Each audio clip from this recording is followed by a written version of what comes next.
Hey everybody, it's the end of November and it's time to get my cold hardy figs that I planted in the ground earlier this year ready for the cold winter months. Now, why do I do this? Well, figs are sensitive to cold weather, so to keep them alive and ready for next year, there's a few steps I need to do to protect them in the cold winter months. The figs have been experiencing some consistently colder weather, even a couple light frosts. Obviously, we're getting into the dormant stage for them. Now, I have seen where people start this process sooner, but I wanted to wait just a little bit longer because we can have some pretty wild temperature swings in Missouri in the fall and early winter. So I didn't want it to get too hot and risk any issues of potential rot or fungal growth on the fig trees when I put them to bed.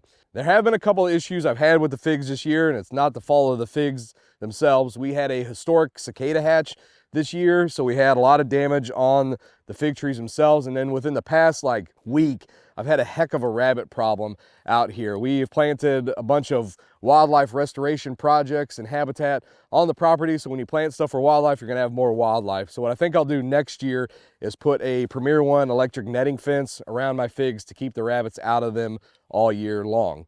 So the rabbit and cicada damage did change a little bit how I was gonna approach preparing the figs for the cold weather. What I'm gonna do this year is take my Katsune pruners and cut each fig tree and branch about 1 or 2 nodes above the ground. I'll also clean up any and all of the rabbit damage. What I'll do next is then cover it with a big old pile of leaves and then cover that with wood chips. Now that will essentially protect and insulate the root system from the cold weather months. And when it gets warm again, what I'll do is just uncover it. I've already got a nice mulch layer, so I don't have to mulch it again next year. And then the fig is ready to grow and hopefully produce some figs for next year. Now, the other method I was wanting to try on this Italian honey is basically put a big cage around it, fill that cage with leaves and straw, cover that cage with a tarp, and then uncover it when it's springtime. That way the fig tree itself is quite a bit bigger and ready to go when the warm temperatures show back up. But since I've had quite a bit of damage to this fig from wildlife, I'm gonna just start at the ground level and we'll try that method next year.